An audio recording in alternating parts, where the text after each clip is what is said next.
माझ्या भरिला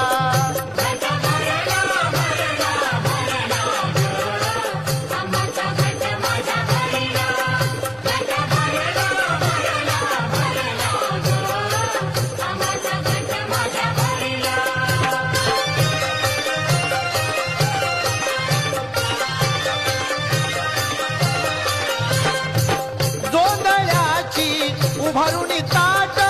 कडकनी लावून केलाई थाट